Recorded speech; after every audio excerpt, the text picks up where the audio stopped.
బాగా ఎంజాయ్ చేశాను. మెయిన్ ఏంటంటే చిన్న వాళ్ళకు కూడా చాలామంది కొత్త వాళ్ళకు కూడా అవకాశం ఇచ్చారు. యూట్యూబర్ ఆ సినిమా కానీ ఇలాంటి వాళ్ళకి అందరికీ ఇవ్వడం కామెడీ వేలో తీసుకెళ్ళడం సినిమా చాలా బాగా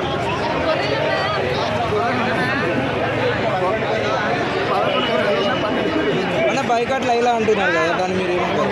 లేదన్న ఒక సినిమాలా అనే చూడాలి. ఎందుకంటే అది ఒక డిఫరెంట్ జోన్. అంటే తెలుగు ఇండస్ట్రీలో అందరూ హీరోగా చేస్తారు కానీ లేడీ పేటలో ఆ సినిమా మొత్తం రన్ చేయడం అది మామూలు విషయం కాదు. ఏదో మామూలుగా అనేస్తాం కానీ అంత ఈజీగా అందులో బైకర్ చేయడానికి కూడా ఏం లేదు. సినిమా ఏం లైలా మూవీ బైకర్ చేయాల్సి దేనికి రీజన్ ఏదో చిన్న దాన్ని తీసుకొని వచ్చి దాన్ని కాన్వర్ట్ చేయాల్సిందే తప్ప దాని గురించి ఏం లేదు. రేటింగ్ అంటే ఒక మంచి మూవీ అండి. తెలుగు ఇండస్ట్రీలో ఒక డిఫరెంట్ జోన్లో తీసుకొచ్చేది అది బాగా నచ్చింది. ఓడిలను ఈ ఆటలను మొత్తం పోసేస్తాడు బాక్స్ ఓడాని చెప్పింది సూపర్ ఉన్నది. అన్నీ ఉన్నాయి భయ, అన్నీ ఉన్నది సినిమాలో. వెంకీ బాబా సినిమా కంటే కామెడీ బాగుంది. పదకొండు మేకలు కాదు, అసలు ఒక మటన్ షాప్ ఉంటుంది. ఈ తీసుకొచ్చి ఆ మేకలలో పడేస్తారు. వాడేదో చెప్పినంతే. సీన్ కట్ చేశారు కదా లాస్ట్కి. ఏం సీన్ కట్ చేయలేదు, ఏ సీన్ కట్ చేయలేదు.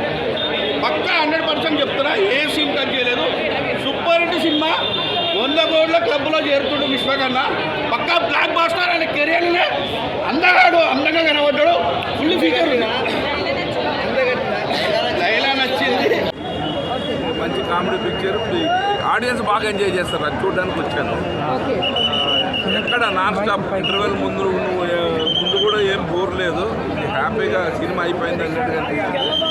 ఇప్పుడు ఇంటర్వెల్ తర్వాత అయితే సినిమా ఒక రేంజ్ మొత్తం.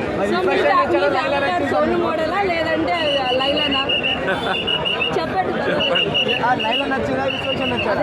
లైలా యాక్షన్ చాలా బాగా చేశాడు.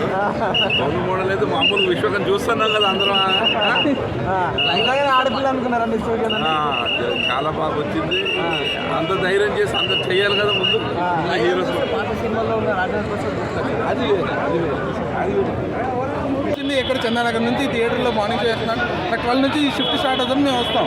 ఇప్పుడు మేము మూవీకి వచ్చేదే ఒక ఎలిమెంట్స్ ఎక్స్పెక్ట్ చేసి, ఒక ఎంటర్టైన్మెంట్ ఎక్స్పెక్ట్ చేసి వీక్ అంతా కూర్చొని కష్టపడి ఆ డబ్బులు ఇక్కడ స్పెండ్ చేస్తున్నాం అంటే మాకంటూ కొంచెం రిటర్న్ ఆన్ ఇన్వెస్ట్మెంట్ ఉండాలి. అదే ఎంటర్టైన్మెంట్ అంతే. మేము అంతకుమించి ఏం ఎక్స్పెక్ట్ చేయం కదా. ఇప్పుడు ఎందుకు ఇస్తారు రివ్యూస్, ఎందుకు ఇస్తారు ఇదంటే ఇంకొక నాలాగా ఇంకోటి బల అవ్వకూడదు అన్న. గొర్రెలు ఇంకొక గొర్రెలు రాకూడదు అక్కడికి. అది మా బాధ అంతా. అన్ని గొర్రెలు కనిపించాయి సినిమాలో. అందరూ గొర్రెలు. సినిమాకి వచ్చిన వాళ్ళందరూ గొర్రెలే. లిటరల్ సీటింగ్ కెపాసిటీ 300 అయితే 300 గొర్రెలు. మిగిలిన లాస్ట్ వరకు చూసిన 11 మంది ఉంటే 11 మంది గొర్రెలు.